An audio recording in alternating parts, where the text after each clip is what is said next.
አስራት ማውጣት የእግዚአብሔር ቤተሰቦች የቆሮንቶስ ሰዎች አስራት የሚያወጡት ቆሮንቶስ ላለው ቤተክርስቲያን ሳይሆን እያዋጡ ኢየሩሳሌም ነበር የሚልኩት። ኢየሩሳሌም ያለው ቤተክርስቲያን ችግር ውስጥ ስለነበረ ለዚያ ይልኩ ነበረ። አይሁድ ስለሚበዙ እዚያ ያመኑት ምዕመናን ጥቂት ስለሆነ እዚያ ያለችው ቤተክርስቲያን እንዳትቸገር ከቆሮንቶስ ግሪክ ማለት ነው አስራት ወጥቶ ወዴት ይላካል? ኢየሩሳሌም ይላክ ነበረ። አስራት ማለት ማውጣት ማለት መንፈሳዊ ንግድ መነገድ ማለት ነው። መንፈሳዊ ንግድ መነገድ። ንግድ ማለት ምን ማለት ነው? አሁን አንድ ሰው ለምሳሌ ጭራ የሚሰራ ሰው ቢኖር ይችን ጭራ ለዚህች ጭራ ያወጣው ወጭ 100 ብር ቢሆን 500 ብር ሲሸጣት ምን ይሆናል? ንግድ ይሆናል ማለት ነው። እግዚአብሔር ከ10 ብር 1 ብር ስጡኝ አስራት ሲል ምን ማለቱ መሰላችሁ? 9ኙን ልባርክላችሁ ማለት ነው። ለ9ኙ ዘበኛ ልሁንላችሁ ማለት ነው። የለም አንዷን አናቀምስም ማለት 10ሩን ሁሉ አባክንልን ማለት ነው። ንግድ ማለት ይሄ ነው። እኔ ለአንተ 1 እሰጥሃለሁ፣ አንተ 9ኙን ባርከ ስጠኝ ማለት ነው። ጸሎትም ንግድ ነው። ጸሎትም ንግድ ነው። ለምን መሰላችሁ? ከ24ቱ ሰዓት 1 ሰዓት 2 ሰዓት ለእግዚአብሔር በቀን ለጸሎት ስትሰጠው 1 ሰዓት ስትሰጡት 23ቱን ባርከ ስጠኝ ማለት ነው። እኔ 1 እሰጥሃለሁ ለአንተ። እንዲሁ እናንተ 24 ለሰጠ አምላክ 1 አይሰጠው? እኔ ለአንተ ዳዊት እየደገምኩ 1 እሰጥሃለሁ፣ አንተ 23ቱን ባርክልኝ ይባላል። 23ቱን ባርኮ ይሰጣል። 1 ሰዓት እኔ ሳልጸልይ ነው የምውል አልፈልግም ሲል ደግሞ 23ቱን ደግሞ ቀኑን ሙሉ ሲባክን ይውላል።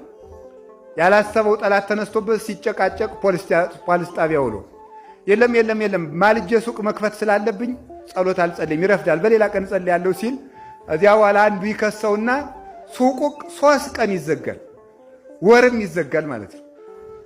1 ብር አምጣ ለቤተ ክርስቲያን ከ10 ብር 1 ብር ስጥ።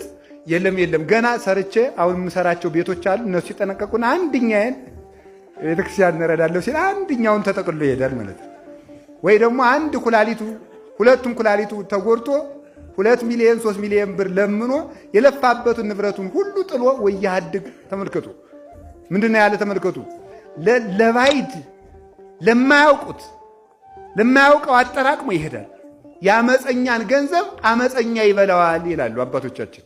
እስኪ በሉ የአመፀኛን ገንዘብ በሉ። ምን ይበላዋል? አመፀኛ ይበላዋል። በቤተ ክርስቲያን በፍትሐ ነገሥት ምን ተብሏል? የአመፀኞችን አመሃ አትቀበሉ ይላል። እንዲሁ ካመጡት እንኳን ምን ይላል? ተመልከቱ ለእሳት በእሳት ይብላው ይላል። ምን ይብላው? ሌባ፣ ዘማዊ፣ ጠንቋይ ቤተ ክርስቲያን ገንዘብ ሲያመጣ አትቀበሉት፣ እሳት ይብላው ይላል። ተቀብላችሁ በእሳት አቃጥሉት። አሁን ብር እየተቀበልን በእሳት ልናቃጥል ነው። አንደኛ በሕገ መንግሥት ወንጀል ነው አይደል? ገንዘብ ማቃጠል፣ የሀገሪቱን ገንዘብ። ሁለተኛ ደግሞ በቤተ ክርስቲያንም ነውር ነው። ምን ማለት ነው? በእሳት አቃጥሉት የተባለ ለነዳያን ስጡት ነው።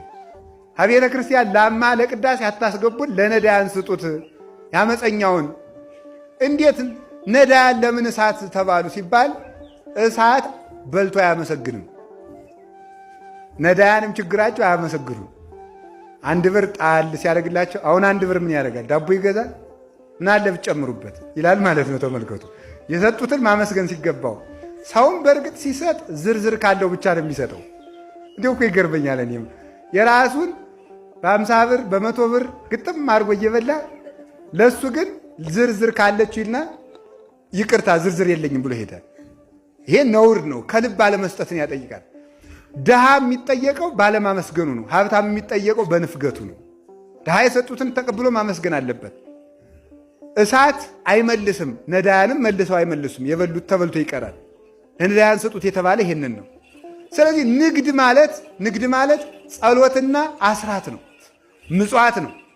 አሁን ብርድ ነው አይደለም እንዴ? ምጽዋት እንደተዳፈነ እሳት ነው ይላሉ ሰለስቱ ምዕት ወፍትሐ ነገሥታቸው በአንቀጸ ምጽዋት። ምጽዋት እንደተዳፈነ እሳት ነው። ብልህ ሴት በገጠር ሴት የተመሰለ ነው። የከተማ ሴት እንኳን ኤሌክትሪክ ነው። በገጠር ሴት ነው ምሳሌው የተመሰለው። ብልህ ሴት ማታ እሳቱን አዳፍናው ትተኛለች።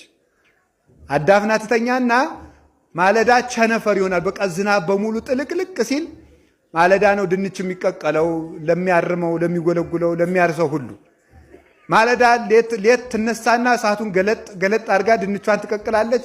ለሰራተኛው ምግብ ታደራጃለች።